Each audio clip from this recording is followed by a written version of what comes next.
জিলহজের প্রথম 10 দিনের আমল, ইবাদত, নেকামল, ভালো কাজ, এটা আল্লাহর কাছে এত প্রিয়, অন্য কোন সময়ের আমল ইবাদত, অন্য কোন দিনের আমল ইবাদত আল্লাহর কাছে এত প্রিয় না। ইসলামের যে মৌলিক ইবাদত গুলো আছে প্রায় সব মেইন সব ইবাদত গুলোর সমাহার এই দশকে আপনি খুঁজে পাবেন, এমনকি রমজানেও পাবেন না সব। এই দশক যে মর্যাদার দশক যায়, ফজিলতের দশক যায়, ইবাদতের দশক যায়, জিকিরের দশক যায়, তাকবীরের দশক যায়, নফল রোজার দশক যায়, ধারণাই নেই আমাদের কি করব। আমরা কোরআন এবং হাদিসের আলোকে 11টি আমলের কথা বলতে পারি। এই 11টি আমল এই দশকের জন্য খাস, স্পেশাল। নাম্বার 1 নম্বর এই দশকের আমল হলো বেশি বেশি আল্লাহর জিকির করা। কি করা? বেশি বেশি আল্লাহ জিকির করা। কারণ কোরআনে কারিমে সূরা তাওবাতে আল্লাহ রাব্বুল আলামিন এই দশককে ইঙ্গিত করে বলেছেন যে তোমরা আল্লাহ তাআলার জিকির করো ফি আইয়ামিন মাদুদাত, নির্দিষ্ট দিনসমূহে, নির্ধারিত দিনগুলোতে তোমরা আল্লাহর জিকিরে মাশগুল থাকো। এখানে আল্লাহর জিকির যে নির্দিষ্ট দিনগুলোতে রাখার কথা বলা হয়েছে, সেই আয়াতের ব্যাখ্যা আবার তাফসীর ইবনে কাসিরে এবং ইবনে আব্বাস রাদিয়াল্লাহু তাআলা সহ আরো অন্য মুফাসসিরদের থেকে বর্ণিত হয়েছে যে নির্দিষ্ট দিন বলতে জিলহজের প্রথম 10 দিনকে আল্লাহ তাআলা মিন করেছেন। এই 10 দিনই তোমরা আল্লাহর জিকিরে বেশি বেশি করে আল্লাহ তাআলার জিকির করো। তাহলে জিকির শুধু না, পরিমাণে বাড়িয়ে বাড়িয়ে বেশি বেশি পরিমাণে জিকির করতে হবে এই দশকে। আল্লাহ তাআলার স্মরণ অন্তরে হবে, মুখে আল্লাহ তাআলার জিকির চলবে, কাজের মাধ্যমে জিকিরের আমল চলবে, অন্তরের স্মরণের মাধ্যমে, মুখে জিকিরের মাধ্যমে। কোরআনের তেলাওয়াত একটা জিকির, তাসবিহ গুলো একটা জিকির, তাহমিদ আল্লাহর প্রশংসা একটা জিকির, এরকম যত জিকির আছে এই দশক হলো জিকিরের দশক। সবচেয়ে বেশি জিকির চলবে। সবচেয়ে বেশি কি চলবে? জিকির চলবে। দ্বিতীয়ত যে আমলটি চলবে তা হলো যে কোনো নেক আমল। কারণ একটু আগে আমরা হাদিস শুনলাম যে নবী করিম সাল্লাল্লাহু আলাইহি ওয়াসাল্লাম বলেছেন মা মিন আইয়ামিন আল্লাহ আমালুস সালিহু ফিহিন্না আহাব্বিরাল্লাহ মিন হাযিহিল আইয়াম। এই জিলহজের 10 দিনের চাইতে অন্য কোন দিনের নেক আমল আল্লাহর কাছে বেশি প্রিয় না। মাস হিসাবে রমজান সবচেয়ে সেরা, আর দিন হিসেবে খুচরা দিনগুলোর মধ্যে রমজানের বাইরে সবচেয়ে সেরা কোনটা? জিলহজের প্রথম দশক। রমজানের পরে মর্যাদার বিচারে সবচেয়ে বেশি মর্যাদাপূর্ণ দশক হলো এই দশক। এই জন্য এই দশকে আমল করলে আল্লাহর কাছে এত প্রিয় যে অন্য কোনো সময়ের আমল আল্লাহর কাছে এত প্রিয় না। এই জন্য এই দশকের দ্বিতীয় আমল হলো বেশি বেশি নেক আমল করা। বেশি বেশি কি করা? নেক আমল করা। রুটিন যে নামাজগুলো আছে, কাজগুলো আছে, সেগুলো বিশেষ ইহতিমামের সাথে করা। অন্য সময় আপনি নামাজে টুকটাক গাফলতি করেন, কিন্তু এই দশকে মোটেই করবেন না। অন্য দশকে আপনার ফজরের জামাত একটু মিস হয়, এই দশক মোটেই করবেন না। আগে থেকে ইহতিমাম থাকবে যে এই দশক কোনোভাবে ইবাদত থেকে আমি যেন দূরে না থাকি। আল্লাহ তাআলা আমাদের সবাইকে আমলের তৌফিক দান করুন। তাহলে 2 নম্বর আমল হলো বেশি বেশি নেক আমল করা এই দশকে। রুটিন নেক আমলগুলো যেগুলো সবসময় করতে হয় এগুলোকে বিশেষ ইহতিমামের সাথে করা, আর আরো নফল আমল বাড়িয়ে বাড়িয়ে করা। আপনি অন্য সময় কোরআন তেলাওয়াত খুব বেশি করতে পারেন না, এই দশকে কোনো অবস্থাতে ছাড়বেন না। অন্য সময় তাসবিহ তেলাওয়াত খুব বেশি হয় না, এই দশকে কোনো অবস্থায় ছাড়বেন না। অন্য সময় নামাজে খুব বেশি খুশু ধরে রাখতে পারেন না, এই দশকে চ্যালেঞ্জ থাকবে যে ধীরস্থিরতার সাথে, মনোযোগের সাথে নামাজ পড়ুন। এভাবে নেক আমলের কসরত করতে থাকবেন আল্লাহর প্রিয় পাত্র হওয়ার পথে। আমরা এগিয়ে যেতে চাইলে এই দশক, এই 10টা দিন আমাদের জন্য বিরাট বড় একটা সুযোগ। আল্লাহ আমাদের সবাইকে তৌফিক দান করুন। 3 নম্বর, এই দশকের করণীয় হলো সকল গুনাহ থেকে অন্য সময়ের চাইতে এই সময়টাতে বেঁচে থাকার জন্য বেশি সচেষ্ট থাকা। গুনাহ তো 12 মাসই আমরা করব না, কিন্তু এই দশক গুনাহ না করার ব্যাপারে চেষ্টাটা একটু বেশি থাকবে। কারণ আপনারা সূরা তাওবার একটা আয়াত শুনেছেন, আল্লাহ রাব্বুল আলামিন সম্মানিত 4 মাসের আলোচনা করে বলেছেন যালিকাদ দীনুল কাইয়্যিম ফালা তাযলিমু ফিহিন্না আনফুসাকুম। এই সম্মানিত মাসগুলোতে তোমরা নিজের প্রতি নিজে অবিচার করিও না। ভাইরা আমার, তার মানে যেই সময়টাতে আল্লাহর নৈকট্য লাভের সুযোগ, ওই সময়টাতে যদি কেউ পাপাচারে লিপ্ত হয়, এর চাইতে পাপিষ্ঠ আর কে আছে? এই জন্য আল্লাহ রাব্বুল আলামিন আমাদেরকে দরদের সাথে বলছেন, ভাষা খেয়াল করেন, ফালা তাযলিমু ফিহিন্না আনফুসাকুম, তোমরা নিজের পায়ে নিজে কুঠারাঘাত করিও না।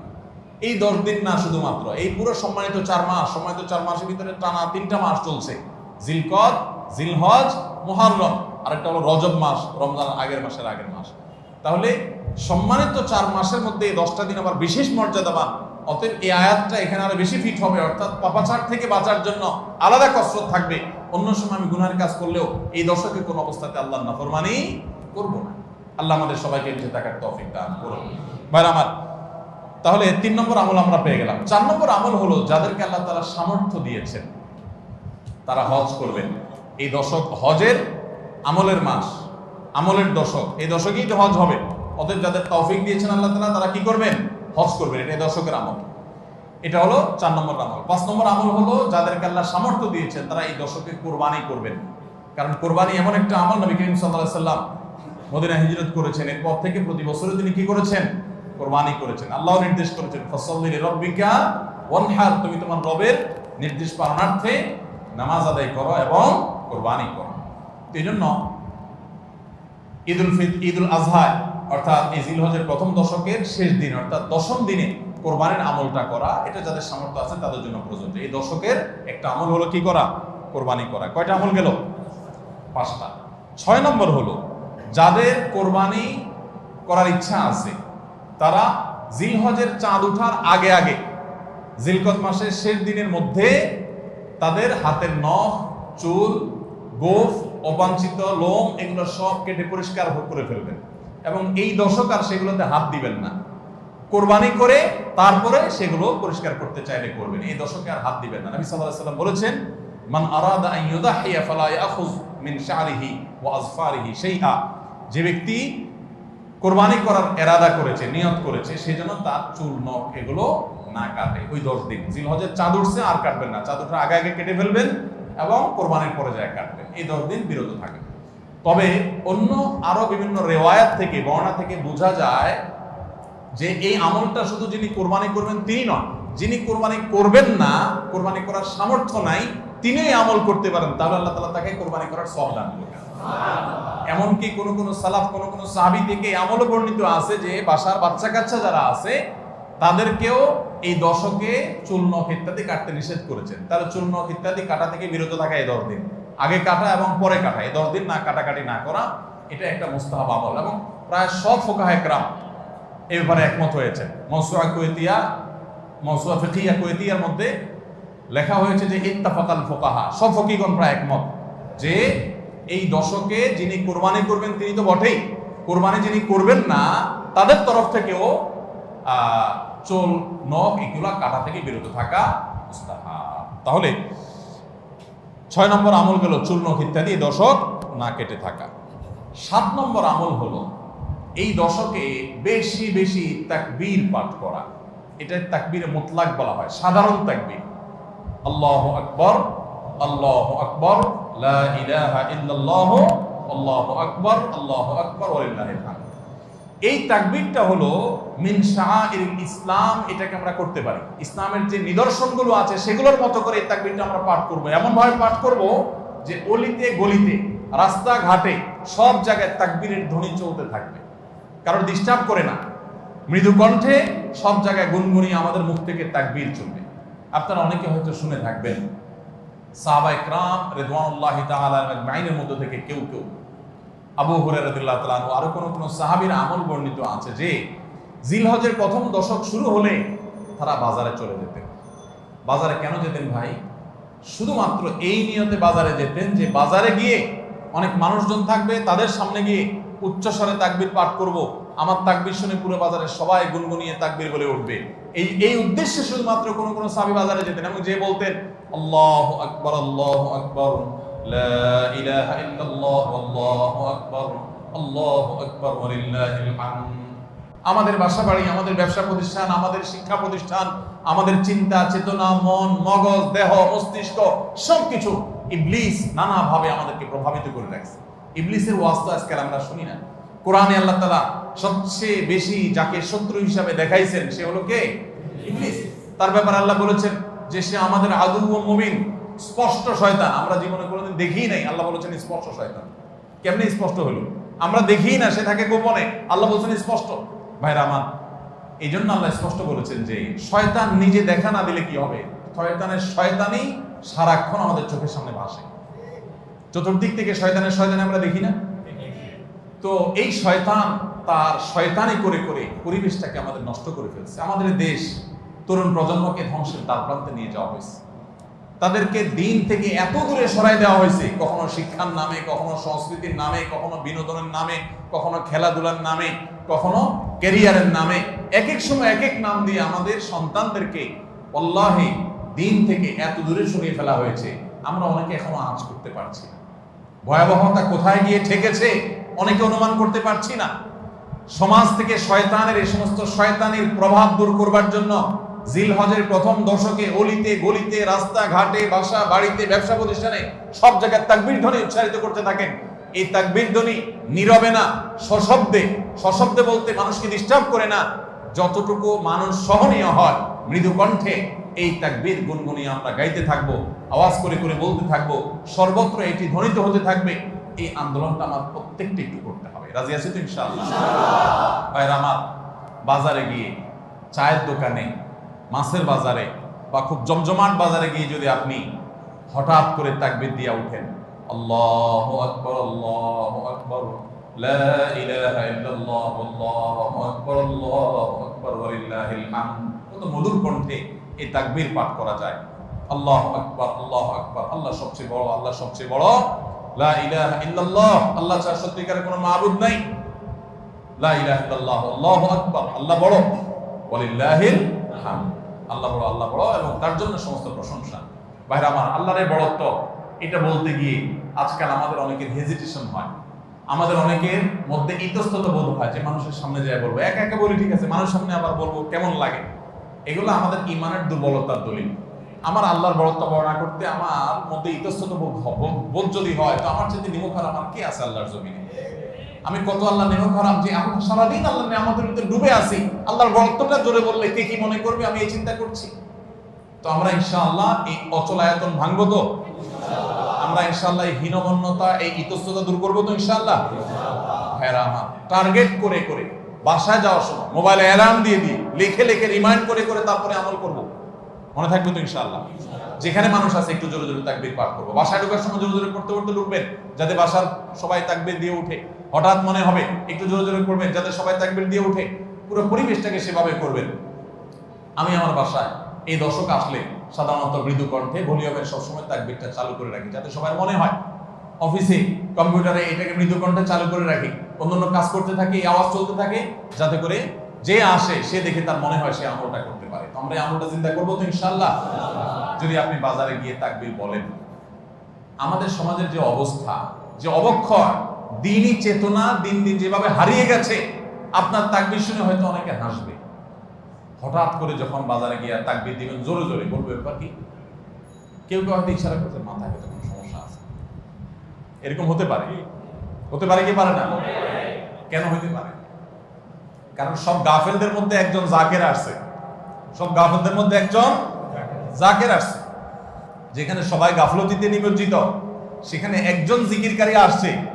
এজন্য ওই গাফেলদের মধ্যে জিকিরকারী, একজন জিকিরকারী ব্যক্তিকে মনে হয় পাগল, অথবা তাকে বলা হয় যে আননোন।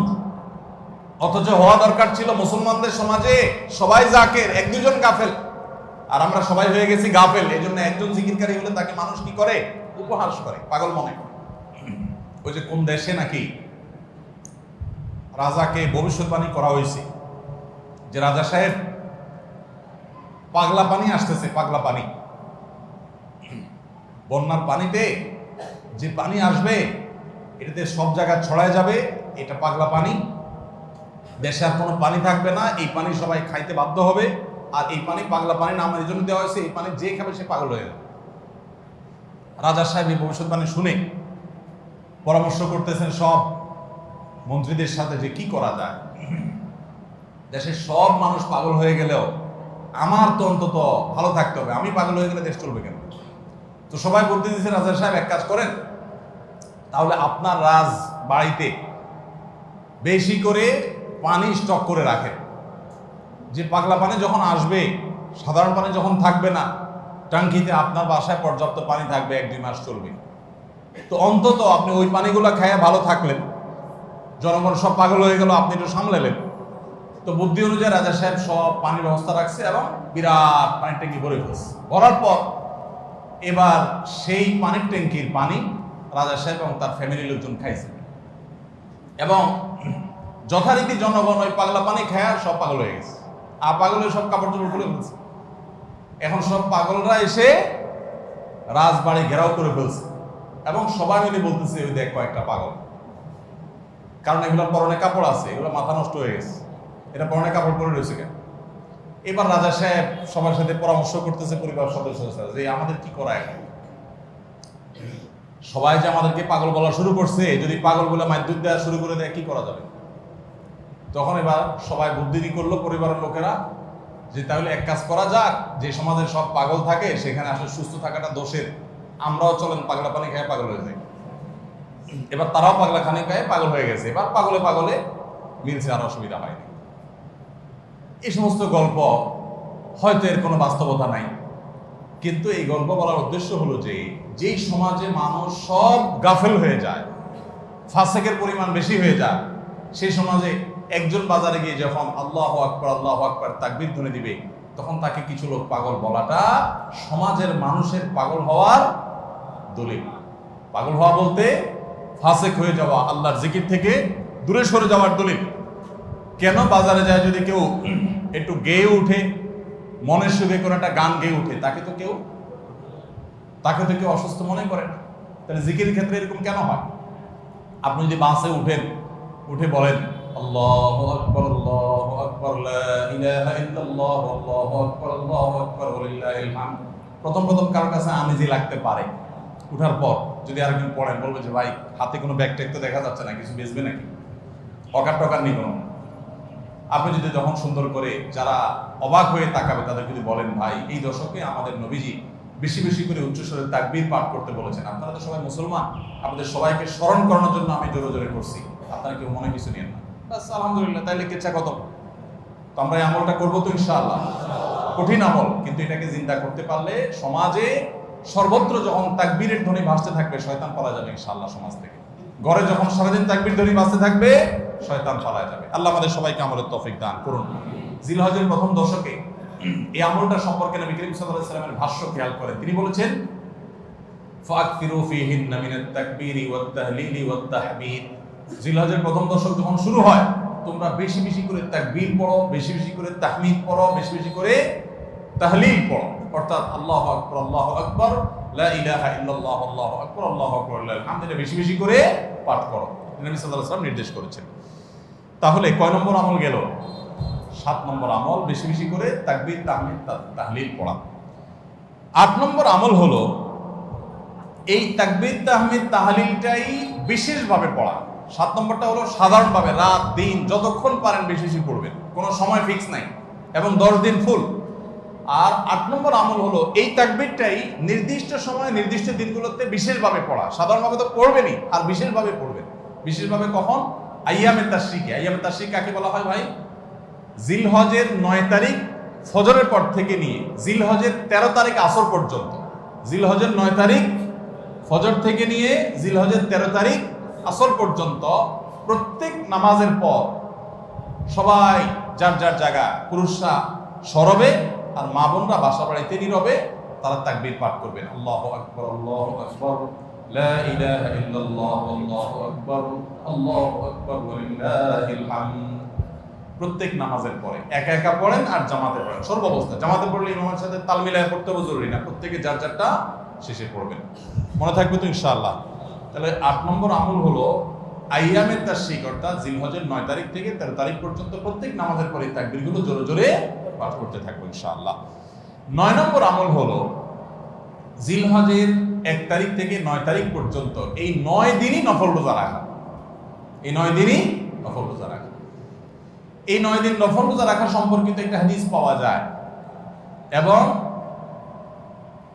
এই 9 দিনের নফল আমল সম্পর্কে মওসুআ ফিকহিয়া কুয়েত থেকে প্রকাশিত ফিকহ বিশ্বকোষ, সেখানে বর্তমান সময়ের সবচাইতে অথেন্টিক ফতোয়ার কিতাবগুলোর মধ্যে থেকে, প্রসিদ্ধ কিতাবগুলো থেকে একটা, ফতোয়ার কিতাবগুলো থেকে মওসুআ ফিকহিয়া কুয়েতিয়া, সেখানে লেখা হয়েছে যে ইত্তাফাকুল ফুকাহা, সমস্ত ফকিহগণ এবারে একমত যে জিলহজের প্রথম তারিখ থেকে 9 তারিখ পর্যন্ত এই 9 দিনই রোজা রাখা মুস্তাহাব। এই 9 দিন রোজা রাখা মুস্তাহাব। বিভিন্ন বর্ণনায় এটি প্রমাণিত হয়, যদি সে বর্ণনাগুলো কোনো সনদি মুহাদ্দিসরা একটু আপত্তি তুলেছেন, কিন্তু ফুকাহা কেরাম এ ব্যাপারে রেকমেন্ড করেছেন যে এই 9 দিন রোজা রাখা মুস্তাহাব। যেহেতু জিলহজের প্রথম 10 দিনের পুরো 10 দিনই ইবাদত আল্লাহর কাছে প্রিয়, অতএব নফল আমল, রোজাও একটা নফল আমল, সেই হিসাবে রোজাটা অটোমেটিকও চলে আসে। এজন্য 9 নম্বর আমল হলো জিলহজের 1 থেকে 9 তারিখ পর্যন্ত এই দিনগুলো কি করা? রোজা রাখা। 10 নম্বর আমল হলো স্পেশালি বিশেষভাবে আরাফার দিনে অর্থাৎ জিলহজের 9 তারিখে রোজা রাখা। জিলহজের 9 তারিখে কি করা? রোজা রাখা। প্রথম 9 দিন সাধারণ, আর বিশেষভাবে 9 তারিখের গুরুত্ব আরো বেশি, কারণ নবী করিম সাল্লাল্লাহু আলাইহি ওয়াসাল্লাম বলেছেন, সিয়ামু ইয়াউমি আরাফা আহতাসিবু আলাল্লাহি আন ইউকাফিরা আস-সানাতাল্লাতী ক্বাবলাহা ওয়াল্লাতী বা'দাহা। আরাফাত দিনের রোজা অর্থাৎ জিলহজের 9 তারিখের রোজা, এই রোজার সম্পর্কে আল্লাহর কাছে আমার ধারণা, আল্লাহর প্রতি নবী সাল্লাল্লাহু আলাইহি ওয়াসাল্লাম বলছেন যে আমার ধারণা যে এই রোজার বিনিময়ে আল্লাহ তাআলা 1 বছর পূর্বের আর 1 বছর পরের, অর্থাৎ আগামী 1 বছর এবং গত 1 বছরের গুনাহ আল্লাহ তাআলা মাফ করে দিবেন। আমরা এই পর্যন্ত যত ফজিলতের কথা শুনেছি, পিছনে গুনাহ মাফ করে দিবেন, গত 1 বছর গুনাহ মাফ করে দিবেন, সারাদিন গুনাহ মাফ করে দেওয়া হবে, এরকম বিভিন্ন হাদিস আমরা শুনেছি। কিন্তু এরকম কোন হাদিস কেউ হয়তো আমরা এই হাদিস ছাড়া আরেকটা হাদিস শুনি নাই যে 1 বছর অগ্রিম গুনাহ মাফ করবেন। যদি আল্লাহ তাআলা কাউকে হায়াত দেন, তিনি 1 বছরের গুনাহ মাফ পেয়ে যাবেন। কোন কোন হাদিস বেত্তাগণ বলেন যে হাদিসের মধ্যে ইশারা পাওয়া যায় যে কেউ যদি আরাফাতের রোজা রাখার তৌফিক পায়, হয়তোবা আগামী 1 বছর হায়াত পাওয়ার তৌফিক হবে তার। যদিও এটা জাস্ট একটা ব্যাখ্যা, এটা এমন না যে হাদিসে বলা হয়েছে আলাদা গ্যারান্টি দিয়ে, এরকম না। অতএব ব্যত্যয় ঘটলে করতে পারে।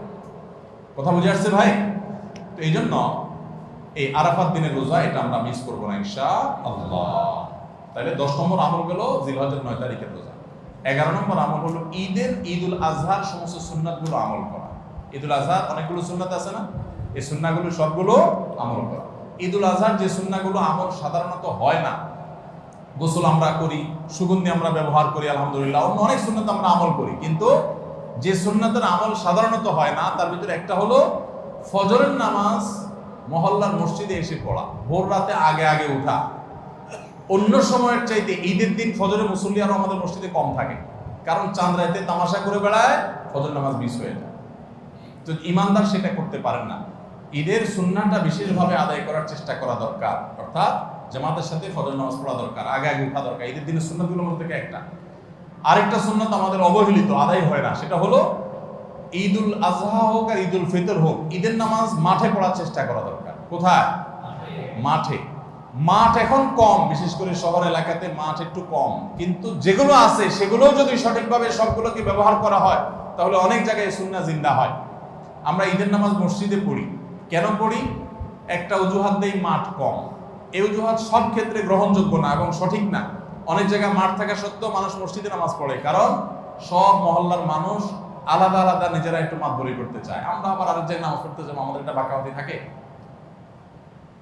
এই রোগ মসজিদে ঢুকে গেছে, মসজিদ কমিটির লোকদের মধ্যে রোগ ঢুকে গেছে। তারাই কোরবানি করতে রাজি না যে আমরা এখানে জমাত করবো না, চল আমরা সবাই মিলে বড় একটা মাঠে করি।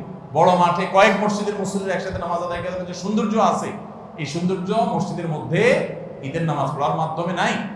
এই জন্য ভাইরা, মাঠে ঈদের নামাজ জিন্দা করার চেষ্টা করতে হবে ইনশাআল্লাহ। চেষ্টা করা যাবে না ইনশাআল্লাহ? তাই বলে আবার রাস্তাঘাট আটকায় মানুষের অসুবিধা হয় সেভাবে করে ঈদের নামাজ ব্যবস্থা করেন না। হ্যাঁ, যদি কোনো রাস্তা এরকম হয় যে না, এই রাস্তা বিকল্প বহু রাস্তা ডানে বামে আসে, মহল্লার রাস্তা, কারোর কোনো অসুবিধা হবে না, তাহলে সেখানে হতে পারে শর্ত সাপেক্ষে। কিন্তু সাধারণত রাস্তা নয়, বরং আমাদের নামাজ পড়তে হবে কোথায়? মাঠে। এবং ঈদের নামাজ মসজিদে আদায় করবেন না, মাঠে আদায় করবেন। এই আওয়াজটা সর্বত্র তোলা দরকার। শহর তো বটেই, গ্রামে পর্যন্ত এখন প্রত্যেক মসজিদের নামাজ হয়। কেউ কাউকে মানতে রাজি না, আরেক জায়গায় ঈদগাহে নামাজ পড়ে আমাদের ইজ্জত থাকে নাকি? এই লোক ইসলাম বুঝে নাই। ঈদের জামাত হবে, অনেক বড় জামাত, সেখানে বহু মসজিদের মুসল্লিরা আসবে, এটার মধ্যেই সৌন্দর্য, পুরো মহল্লার মানুষের সম্মিলন করবে। এই সুন্নাতটা আদায় হয় না। ঈদুল আজহার আরেকটা সুন্নাত অবহেলিত, সেটা হলো ঈদুল আজহায় আমরা জানি যে প্রথম খাবার ঈদুল আজহার কোরবানির গোশত দিয়ে হবে, এটা সুন্নাত। ওমর রাদিয়াল্লাহু তাআলা থেকে একটা রওয়ায়াত বর্ণিত আছে যে আল্লাহ তাআলার উদ্দেশ্যে কোনো কিছু দান করলে এটা নিজে ভোগ করা যায় না। যায়? আপনি আল্লাহকে খুশি করার জন্য আল্লাহর ওয়াস্তে কিছু দিয়ে দিয়েছেন, এটাকে নিজে খাওয়া যায়? এটা আপনি গরিবকে দিয়ে দিবেন, মসজিদে দান নিয়াত করলে মসজিদকে দিয়ে দিবেন, আপনি নিজে ভোগ করতে পারবেন না। শুধু কোরবানি এবং আকিকা, এই দুইটা আমল আছে যে এই দুইটা আমল আল্লাহকে খুশি করার জন্য জবাই করার সময় বলছেন বিসমিল্লাহ, আল্লাহু আকবার, আল্লাহুম্মা লাক মিনকা ওয়া লাক, আল্লাহ আপনার তরফ থেকে আবার আপনার উদ্দেশ্যেই কোরবানি করলাম, আমার কোনো ধান্দা নাই। অথচ আবার ঠিকই ওইটার গোশতটা আল্লাহ আপনাকে খেতে দিয়েছে, কারণ এটা আল্লাহর পক্ষ থেকে সাদাকা, আল্লাহর পক্ষ থেকে মেহমানদারি। যে আল্লাহ আপনার থেকে কবুল করেছেন এবং বলেছেন বান্দা আমি বুঝে পাইছি, এবার তোমাকে দিছি, তুমি খাও। তো এই জন্য আল্লাহর মেহমানদারি দিয়ে দিনের প্রথম খাবার গ্রহণ করা, যাতে করে ক্ষুধার্ত থেকে খাবারের প্রতি আগ্রহী হন আপনি এবং আল্লাহর মেহমানদারি দিয়ে প্রথম খাবার খান আপনি, এটা সুন্নাত। এই জন্য ঈদুল আজহার দিন আমরা কোনো কিছু না খেয়ে থাকবো, রাতে খেয়ে যে শোবো, এরপরে আর কোনো কিছু খাবো না, ঈদগাহে আসবো না খেয়ে, কোরবানির পশুর গোশত বানায়া রান্না করে ওইটা দিয়ে প্রথম খাবার খাবো ইনশাআল্লাহ। আল্লাহ তাআলা আমাদের সবাইকে এই সব সুন্নাহগুলো মেনে চলার তৌফিক দান করুন। তাহলে 11 নম্বর আমল হলো ঈদুল আজহার সব সুন্নাহগুলা পালন করা। আমরা আবারও এক নজরে বলি, জিলহজের প্রথম দশকের 11টি আমলের সর্বপ্রথম আমল বলেছি বেশি বেশি আল্লাহর জিকির করা। বেশি বেশি কি করা? আল্লাহর জিকির করা। এই দিনগুলোতে, নির্দিষ্ট দিনগুলোতে আল্লাহর জিকির করবার নির্দেশ আল্লাহ তাআলা কোরআন কারীমে সূরা তাওবায় করেছেন। দ্বিতীয় আমল বলেছি বেশি বেশি নেক আমল করা, কারণ এই দশকের নেক আমল আল্লাহর কাছে অন্য যে কোনো সময়ের নেক আমল ভালো কাজের চাইতে বেশি প্রিয়। এই দশকের নেক আমল চলতে থাকবে, সেটা জিকির হোক, তেলাওয়াত হোক, দান সাদাকা হোক, নফল রোজা হোক, নফল নামাজ হোক, যত রকমের ইবাদত আছে, এটা ইবাদতের দশক। রমজানে যেরকম ইবাদত করতে থাকি আমরা, এই দশকে এরকম কি চলবে? ইবাদত চলতে থাকবে। 3 নম্বর আমল হলো অন্য যে কোনো সময় আমরা গুনাহ এবং পাপাচার থেকে বাঁচার জন্য যতটা চেষ্টা করি, এই দশকে গুনাহ থেকে বাঁচার চেষ্টাটা হবে অন্য যে কোনো সময় চাইতে অনেক বেশি। কারণ এই দশক মর্যাদাপূর্ণ ইবাদতের জন্য, সেখানে গুনাহ করলে তার দায় এবং তার প্রায়শ্চিত্ত এরকম ভয়াবহ হবে। এই জন্য এই দশকে গুনাহ থেকে বিশেষভাবে বেঁচে থাকার চেষ্টা করা। 4 নম্বর আমল বলেছিলাম যাদের আল্লাহ সামর্থ্য দিয়েছেন তারা হজ করবেন। 5 নম্বর আমল বলেছিলাম যাদের আল্লাহ সামর্থ্য দিয়েছেন তারা কোরবানি করবেন। 6 নম্বর আমল বলেছিলাম যারা কোরবানি করবেন, এমনকি বিভিন্ন হাদিস থেকে বোঝা যায় যারা কোরবানি করবেন না তারাও, এমনকি বাচ্চাদেরকেও জিলহজের এই 10 দিন চুল নখ কাটা থেকে বিরত থাকবেন। চাঁদ ওঠার আগে আগে করবেন আর কোরবানির পরে করবেন। কয় নম্বর আমল গেল? 6 নম্বর। 7 নম্বর আমল হলো সাধারণভাবে এই 10 দিন রাত দিন যত বেশি পারেন উচ্চস্বরে সরবে তাকবীর পাঠ করতে থাকবেন। আল্লাহু আকবার, আল্লাহু আকবার, লা ইলাহা ইল্লাল্লাহ, আল্লাহু আকবার, আল্লাহু আকবার, ওয়া লিল্লাহিল হামদ। কোন হাদিসে 3 বার তাকবীর আসছে শুরুতে, আল্লাহু আকবার, আল্লাহু আকবার, আল্লাহু আকবার, লা ইলাহা ইল্লাল্লাহ, আল্লাহু আকবার, আল্লাহু আকবার, আল্লাহু আকবার, ওয়া লিল্লাহিল হামদ। আর 8 নম্বর আমল হলো এই তাকবীরটাই বিশেষ সময়ে, বিশেষ দিনে, বিশেষ সময়ে পড়া। সেটা কিভাবে? জিলহজ মাসের 9 তারিখ ফজরের পর থেকে নিয়ে জিলহজের 13 তারিখ আসরের নামাজ পর্যন্ত প্রত্যেক নামাজের পরে নারী পুরুষ সবাই এই তাকবীর নামাজের পরে একবার করে পাঠ করা। এটা হলো বিশেষ সময়, তাকবীরে মুকাইয়াদ বলা হয় এটাকে, স্পেশাল। এটা 8 নম্বর আমল। 9 নম্বর আমল হলো জিলহজের 1 থেকে 9 তারিখ পর্যন্ত এই সব দিনগুলোতে নফল রোজা রাখা মুস্তাহাব। 10 নম্বর আমল হলো জিলহজের 9 তারিখ আরাফার দিনে রোজা রাখা আলাদা স্পেশাল সওয়াবের কাজ। 1 বছর আগের এবং 1 বছর অগ্রিম পরের গুনাহ মাফ আল্লাহ তাআলা করে দেন। অর্থাৎ সগীরা ছোট গুনাহ আল্লাহ তাআলা মাফ করে দেন, বড় গুনাহ থেকে তওবা করলে সেগুলো মাফ পাওয়া যাবে।